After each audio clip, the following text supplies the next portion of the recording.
Hey everyone, welcome to the Wild and Uncut podcast brought to you by Ruger. I'm your host, Kristy Titus. Thank you for tuning in. The line is going hot, so let's go full send on this episode.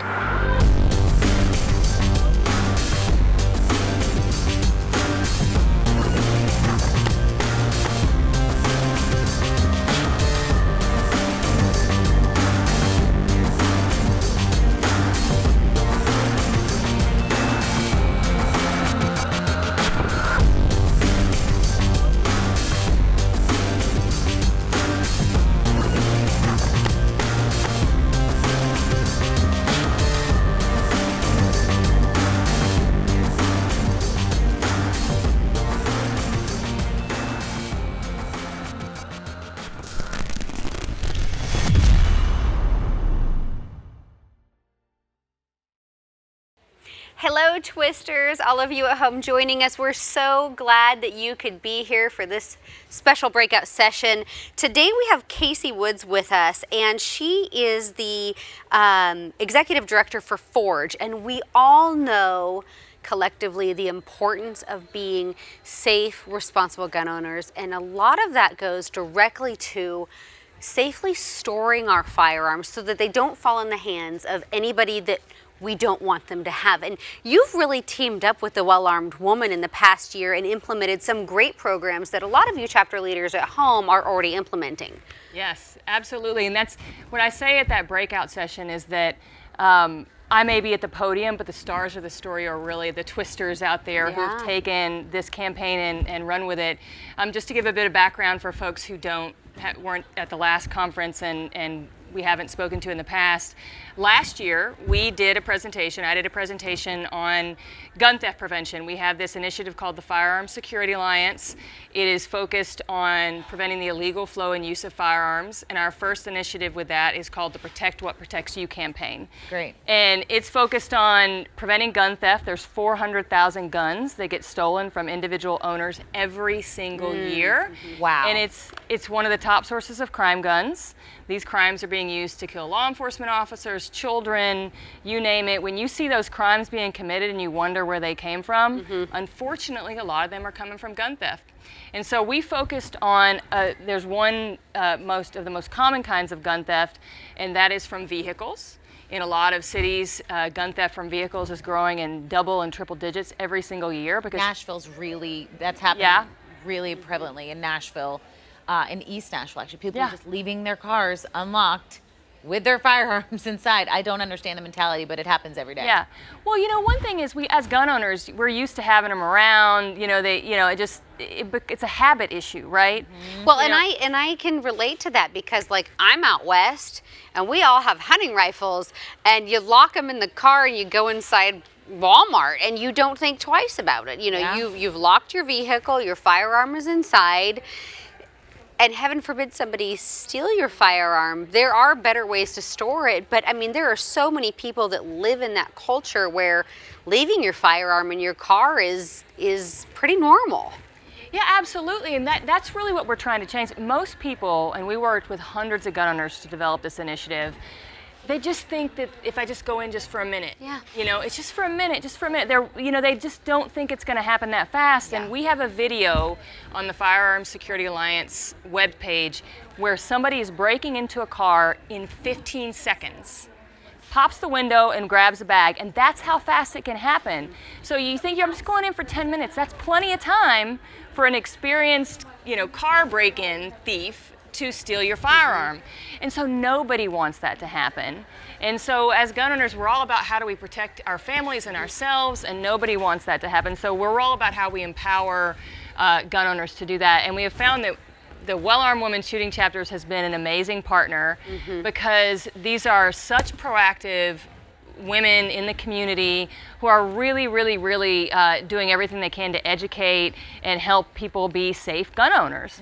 And so last year, like I said, I spoke at this conference, and then, we created a whole suite of materials, a training video, some slide presentations for chapters to use. We're all about how do we empower people to lead. It doesn't have to be us. In fact, it's better if it's not us. We get that out there. Are those slides available on the Well-Armed Woman website website for chapter leaders currently? There is a well-armed woman chapter leader page on the firearmssecurityalliance.org, and they should have seen it. You know, that they've distributed it with the the national leadership. I think we've had the training video has gotten 500 or 600 views, and so that was a gated page that only chapter leaders could access. So that's 500 or 600 people in the chapter leader community. And then some really amazing things started to happen. The national leadership asked all the chapters to teach this program in March, and then we started hearing from people. These chapter leaders around the country who were like, hey, I'm using it in this way and that way, and I've integrated into all my firearms classes, and I took it to the board of my range, and now it's part of our new member orientation. And so my panel here, my breakout session here, is all about the amazing ways that well-armed women shooting chapters leaders have taken this and run with it. They are the stars of this story. Yeah. So what are some big takeaways from like a bird's eye view, your top few tips on gun storage if you do have your firearm in your car, or like you gave that as an example, but some other ways that maybe we can protect ourselves and our firearms that we're not really thinking of in advance? Well, I say it's not rocket science, right? This is not rocket science. It's really about shifting your mind to add it to those things that you do every day, like trigger, the rules of firearm safety that we all learn every single time we go to a class, trigger discipline, all that. So first one is don't leave it in your car if you can help it, right? Right? Don't do that. Like that's I have a truck vault in the bed of my pickup truck because there's a vault. I can put my firearm in the vault. It's locked in the vault. The tailgate's locked. It's double locked. I mean, I can't lock it any better than that. But that's, for a vehicular storage, it's really tough to come up with options for long rifles. Yes, and it is a lot harder with long rifles. But most of the firearms that are being stolen are handguns, pistols, right? And so if you have to leave it in your car, so number one, don't leave it there if you don't have to. Number two, if you have to leave it in your car, use a locking device or a safe. It doesn't have to be fancy, right? Even if it's a lockbox cable lock to the frame, it's all about deterring. Yes, slowing them down. When you look at videos of people breaking into cars, it's a crime of opportunity, right? They're trying doors, right? Like half the time they're not even locking the door, right? It's your story. She just got done telling a story that she saw someone try the door on her car the other day. Yeah. People do this. They go through a neighborhood and they try those doors. Yeah. I've seen it at a gas station in the middle of the day. They got someone on lookout. As soon as the person went into the gas station, they said, okay, go ahead and go. And two kids just went around, this handle, this handle, this handle, nothing. Go to the next car. This handle, this handle, this handle. Yeah, no, my mom, I have somebody in my family who had a ton of stuff stolen while she was pumping gas. And they call them sliders in Miami because they like slide up to, that's where I live, they slide up to the door and they try it like they're down low.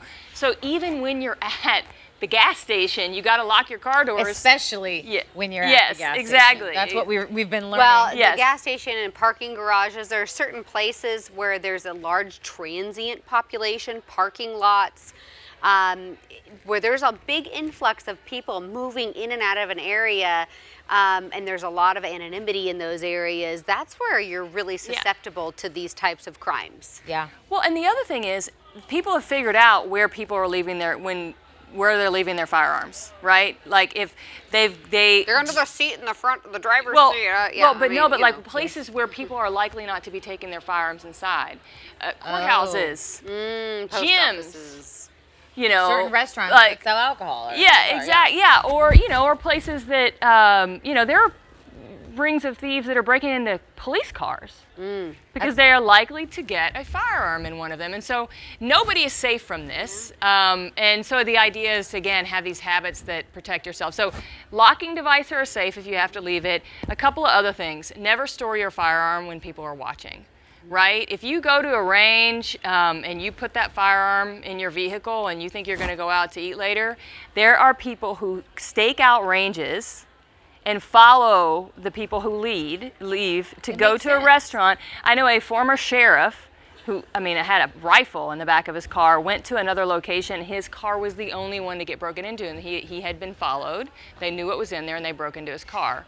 So that's another one. Never store it where somebody's watching, right? The other one we have is, we're all proud gun owners. but don't advertise. You know, if you got a bunch of stickers all over your car, you know. Good point. It's a hard truth. We do know from the people who are stealing firearms themselves that they do target cars that have a bunch of stickers on them. There was even, you know, some people unfortunately who say they were targeting cars that had veteran stickers on them. Oh yeah. You know, so it's that kind of thing. Like, it's just like, you know, the proud NRA member, right? Which, you know, they're proud, so they want to display it, but that is directly telling people that they probably own a firearm. Exactly. Could be in the car. Yeah, absolutely. So it's things like that. It's little things, but mainly, you know, it's about the first two are most important. Don't leave it there unless you have to, and then lock it if you do, because the average time they're in there is like 60 seconds. Wow, they're in and out. They're in and they're just rifling through. If you make it harder for them, you know, slow them down, they're gonna leave. You know, so that's what we tell people to do. Yeah. When you were talking about, in the very beginning, you were saying something along the lines of, and I know your organization is non-political. Oh, yeah. But I think what you do, I'm trying to figure out a way to word this, because a lot of big government enforces gun control and enforces these laws that maybe gun owners think, myself, are a little extreme. Like, don't come at me with all these laws that are in place when the people that are breaking these laws aren't abiding by them anyways. Right. So the initiative you guys are doing, it's stopping that before it happens, right? It's saying, okay, we know for sure these crimes are being committed by non-law-abiding citizens. So we're preventing that, so we don't through education. Exactly. Through education, yeah. That's huge. That's super important. This initiative is super important, and I just wrapped my head around that whole concept. Well, it's really important to have non-political initiatives, right? This issue is so polarizing. This is a safety issue. It's a human issue. Yeah, absolutely. And the average gun owner, why do they own guns? Because they want to save lives. Yeah. And so what we do as an organization is we try and give them new ways to do that, right? It's protecting your community from crimes committed with stolen guns and ensuring that your firearm that you bought to protect yourself and your family is not being used to harm someone or you. Heaven forbid, yeah. You know, I mean, think about that. You know, everybody's worried about protecting themselves. You could come back to your vehicle and somebody could be armed with your firearm and be holding up your family. So that right there should give you pause every time you leave a firearm in your car. It's something you got to think about. So yeah, we really think it's important, you know, again, expanding those ways that folks can help each other. I don't know if you want me to transition this, but we also work on gun suicide prevention. We have a big veteran suicide prevention initiative called the Overwatch Project. Which right now, I'm sure with everything that's happening in the Middle East, you guys are probably getting a lot of calls. And there's a huge need for this. It's you know, 22 a day. Yeah, and it's again, this is a private decision. There is no law around this. There's a very heated debate around red flag laws and things like that. We don't get into that. Basically, what we're building with the Overwatch Project is the Friends Don't Let Friends Drive Drunk model, except instead of talking about alcohol and vehicles, we're talking about firearms and suicide. So you're there, you're helping someone, they're in crisis, help them, potentially maybe try and get them to mental health care, all the things you can do to support them, but while you're there, have a conversation about their firearms, right? And there's reasons why this is the case. There's two facts that I point to people, because people, you know, they're like, firearms don't cause suicide. Totally agree with that. But there are two things that are really important to remember. One is lethality, right? Firearms are almost always lethal if you attempt with a firearm. And second is impulsivity. If half of people who attempt suicide and survive say they thought about it for 10 minutes or less. Wow, that's really impulsive. Very. That's a big decision to make in 10 minutes or less. Yeah, you have something, you know, there's a bigger picture going on with that. Is this a first step towards implementing the Baker Act? No, we don't. No, the Baker Act is sort of up there with like red flag laws as But has due process attached to it. Yes. We don't, this is a private decision between two people who care about each other. Oh, okay. Just like friends don't friends So are it'd drunk. be like It's not like calling a the mom cop. talking Yeah. to her son, like, "Hey, just give me your gun. I'll store it for you when you're feeling a little better. Then I'll give it back." Now, with this, who are you encouraging possess the firearm? Because, like in my state, my mom and dad can borrow my firearm. Immediate family for up to, I believe, is a 10-day period, and then beyond that, they have to go to an FFL. Well, what we And if you were to try to borrow my firearm, you have to have an FFL approval prior to borrowing my firearm. So there is, I mean, what is the rules for what every state is going to be different. In my state, unless you're my mama, you're not getting my gun, and even my mama can't have it for more than 10 days. Wow. Well, that's why we present a continuum of options, right? It's, yes, one solution is your buddy could hold onto your firearm for you, right? And we have a lot of veterans. We actually we have a documentary filmmaker who works with us, and we have short films on the website that feature veterans who are alive today because somebody intervened to talk about their firearms, or they did it for someone else. And so, but there's a continuum of options there, right? It's like, okay, one option is to have your buddy hold on to it. The next is... If that's legal. If that's legal, yes, of course, if that's legal. The other one is pop the firing pin out, right? Or put a cable lock on it, even if they have access to it. The point we always presented is creating decision points between impulse and action. Interesting. So if you have that rock bottom impulse, what is something that could give you a little more time to think? That 10-minute window, it's how can you slow that impulse down?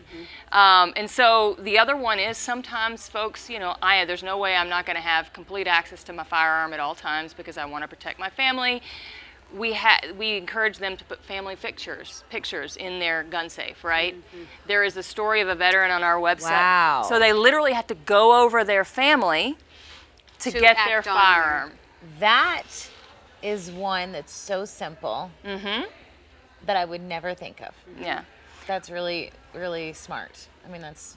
Well, there's actually a story that everyone should check out, which is a veteran who we worked with. He's actually part of a veteran motorcycle group called the Combat Veterans Motorcycle Association. And they developed a program where they would hydrograph a picture onto the grip of a firearm for veterans in Rhode Island where they're based. And there's a picture on there of his son's picture on his firearm, and he said, I wouldn't be able to kill myself if I was looking at my son in the eye. That is so impactful. Yeah. Wow. And I every time I tell that story, I get chills because I can see why. Yeah, because I was there when he told that story, and it is very emotional. And it's the truth, right? Like, what do you live for? And so you're trying to, again, that decision point between impulse and action, giving people what do you live for in that moment. And so all these things matter, right? It's kind of try to break them out of that cycle in that moment when they're having a rough moment. There are some crazy stories that I've heard of how people do this. One veteran we work with, and we do presentations and trainings with a lot of organizations around the country, and he said that what he does when he's struggling, he freezes his keys to his gun safe in a block of ice. This is something that people do, like when they're addicted to smoking or something like that, and they want to quit. They'll freeze the cigarettes in a block of ice, and then they have to break it out to do it. And Or go to the store. You have to go to the store. So he freezes his keys and then his hammer in a block of ice so that he has to break out his keys to get to his gun safe, to get to his firearm, and he said that saved his life. So That just goes to show. the people that have this strong of tendency, the measures you're talking about, there's family interference here. There's families that are working with these individuals that are having this type of internal suffering and struggle. Have you any tips to better protect the person that we may be not aware of these types of struggles? Because I think there's one component where there's a lot of individuals that may have had a cry for help, like you're talking. These are extreme self-protection measures you're talking about. Yeah. But then there's those people that it's unidentified. Yeah, I will say that a lot of these people who I'm talking about, you wouldn't know. They're not waving that flag. Sometimes it's people who look completely normal, and they go around, and those are the kind of folks who seem completely normal. Yeah, and there's nothing. Most people will experience a mental health crisis in their lifetime at some point. It is a fact. We need to normalize that conversation. Yeah, we do.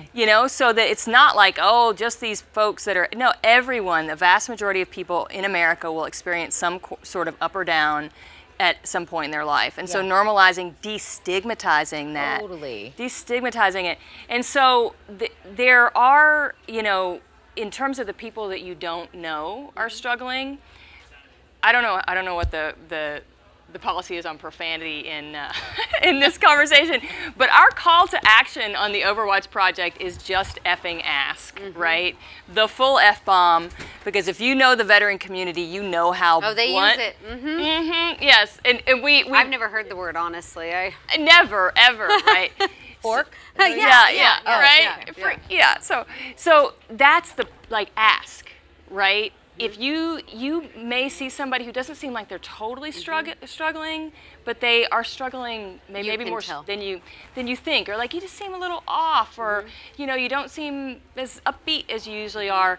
We're really trying to get people just to go there. Yeah. Right. Have the conversation. Say, even if you aren't. Take a moment to care. Yes. Yeah, absolutely. And we have a conversation guide on there that really breaks it down in very authentic language. There is nothing clinical or PC about our initiative. That's good. You gotta be real. Yeah. There is a common theme that I am noticing today as we speak with as we hear different speakers and do different interviews, and it's situational awareness, but also awareness of people. The body language of people. Body language of people. And it's so important to do it. We've talked about strangers walking into a room and assessing strangers, being aware. Well, and Terry Vaughn was talking about the difficult thing with your family and intimate members of your family is identifying these cues.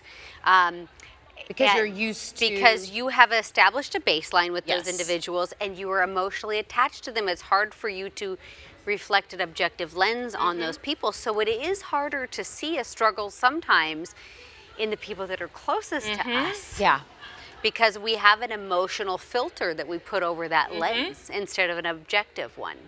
And you want to believe they're okay. Absolutely. Right? You want to believe that they're just going to get through it, and unfortunately, that isn't always the case. We are actually working right now on the 2.0 version of the Overwatch Project. The Overwatch Project is peer-to-peer, vet to vet, right?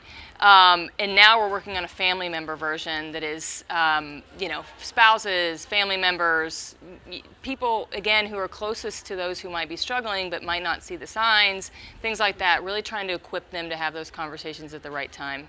Yeah, I think that's so important. And then if you have that intuition that something's not right, we're also learning so much at this conference to really trust that.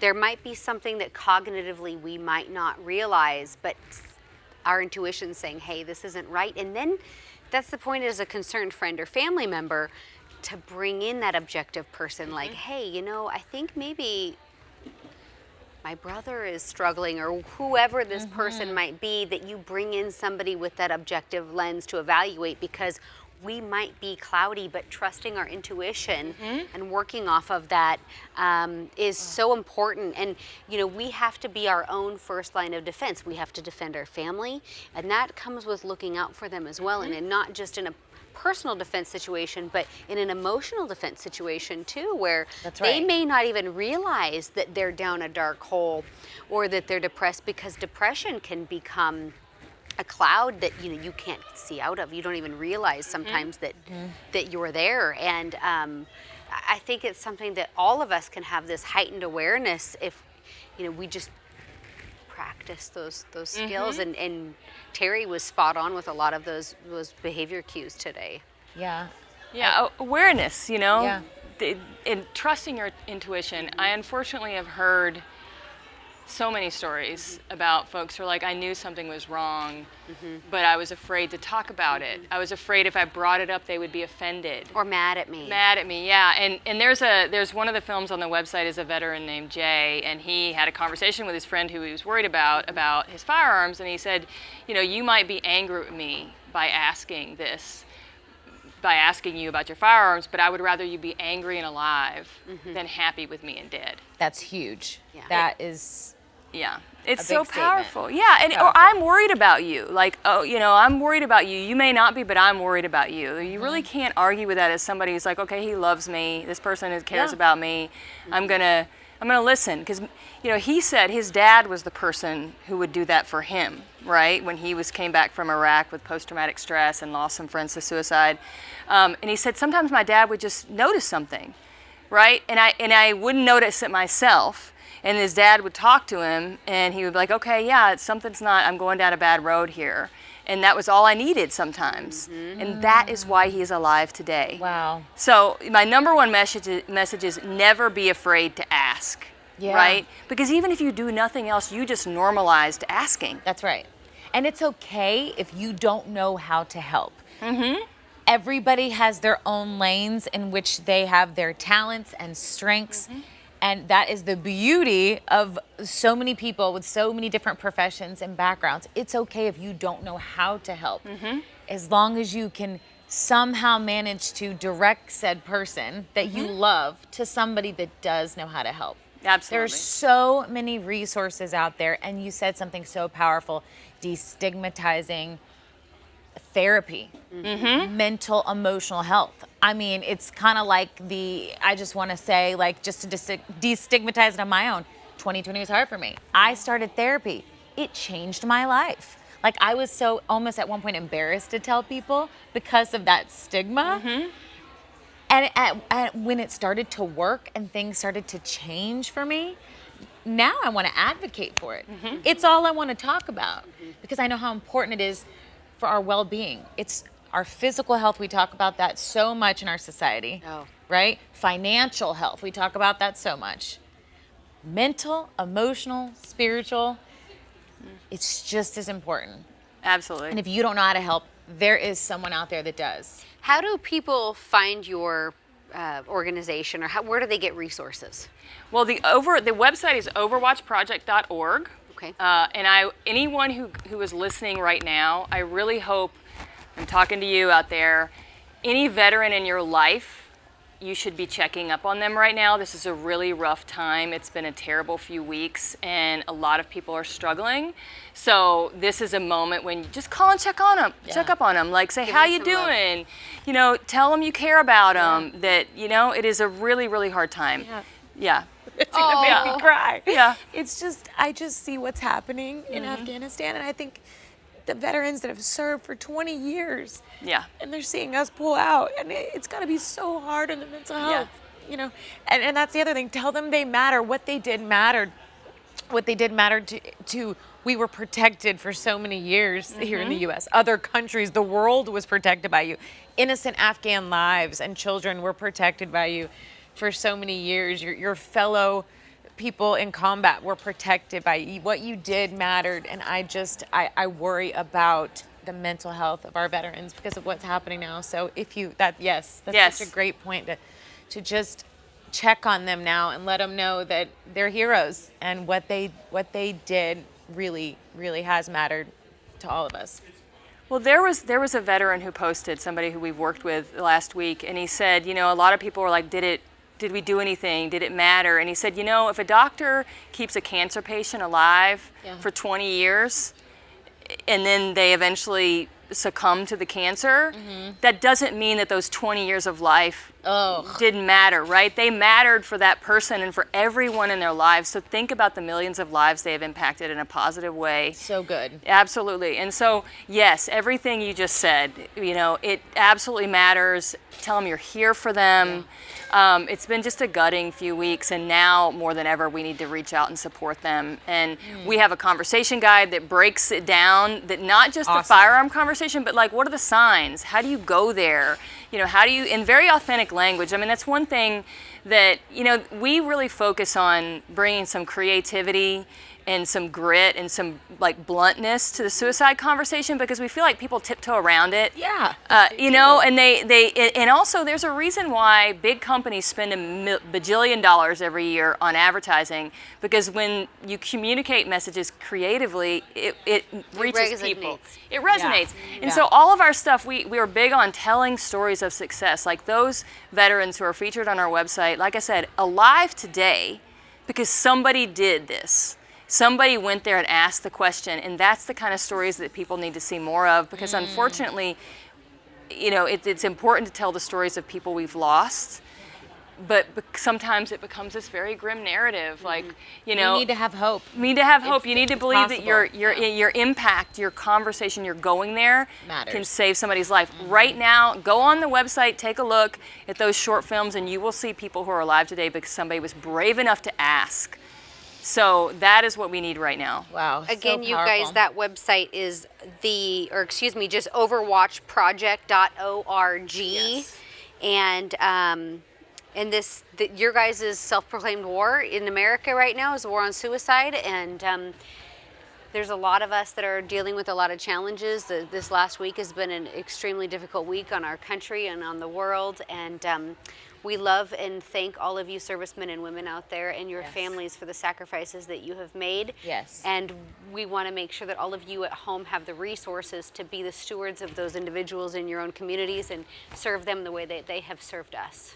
Yes. Absolutely. Thank you, Casey. Thank you for coming. having We me. really I appreciate it. Grateful for the opportunity. Thank you. So, thank you. All right, you guys, we will be back tomorrow doing it bright and early, so please join us. We love being able to connect with you this way virtually, since we're not able to do it in person with you.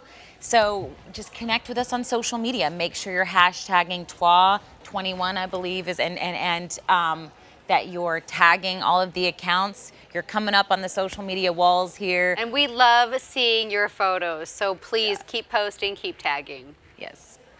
Until tomorrow. Thank you. Hey everyone, thank you for staying with me. There are so many people, including our veterans, that are afraid to speak up and ask for mental help. By destigmatizing mental illness, we can help end the national tragedy of veteran suicide by having voluntary measures that help veterans get necessary services during the crisis intervention phase that also does not infringe upon their personal liberty. But Nancy Pelosi is doing the opposite. She is stigmatizing mental illness and attempting to use gun confiscation orders through the implementation of red flag laws. The narrative that's being used is quote unquote public health and safety, which is being used to try and control and restrict citizens' access to firearms by stuffing gun control policy into health policy bills. Now keep in mind that in 1996, the Dickey Amendment was implemented, which is a provision that mandates the federal government that none of the funds made available for injury prevention and control at the CDC may be used to advocate or promote gun control. Now, despite the Dickey Amendment, objective health policy and gun control advocacy have been merged in many of these propositions, and it's happening in a nonpartisan manner. We have Republicans in Washington, D.C., like Lindsey Graham and Marco Rubio, that are backing red flag concepts, which is why every single gun owner who cares about our veterans and our Second Amendment and our right to due process needs to urge their representatives and senators to add pro-gun amendments into bills that would strike these gun control efforts. Now let's talk a little bit about the long-term ramifications of what they're trying to put into bills like the H.R. 4502 and H.R. 4505, which include the Schumer Amendment. The Schumer Amendment prohibits the ATF from removing records from the NICS system, even when an individual has been adjudicated as not likely to act in a manner dangerous to public safety. Now, if a person has been through due process and they have been adjudicated by a judge, Why wouldn't the ATF allow those records to be removed from the NICS system? By doing this, the ATF would be directly infringing upon the Second Amendment rights of the citizen. And this can affect a person's career opportunities if they want to serve in the military or law enforcement, their reputation, their ability to own a gun and enjoy shooting sports or hunting, but also the most basic right to personal protection. Many of the recently proposed red flag gun confiscation orders, like Section 529 of H.R. 4350, have legislation that would allow a military court to order American service members' firearms to be seized before they've been charged, indicted, or convicted of anything. It's a government-backed confiscation that completely circumvents due process and would lead to veteran disarmament. Now, Speaker Pelosi is attempting to pack gun licensing, red flag gun confiscation orders, and gun buybacks into different appropriation bills. But how can they buy back something that the government never owned? So let's just call it what it is. This is flat out gun confiscation. Now, most recently, the American Rescue Package included quote unquote community violence intervention initiatives, which basically means that the Biden administration has been using funds appropriated for COVID relief in the American Rescue Plan to fund his gun control and anti-gun agenda. And until the Biden administration can prove that the community violence intervention funding is not misused to fund gun control and is only used for honest police work, as a gun owner, we must oppose these anti-gun slush funds. We all know that these attacks are not going to stop, and gun owners need to stay involved and pay attention as these lawmakers are continually working to undermine our Bill of Rights and specifically our Second Amendment rights. So please take the time to urge your representatives to respect their constituents' constitutional rights and vote against this type of proposed legislation. I want to give a thank you to Aiden Johnson of Gun Owners of America for sharing this information so that I can share it with all of you. We have to get involved and stand up against these types of bills and protect our Second Amendment.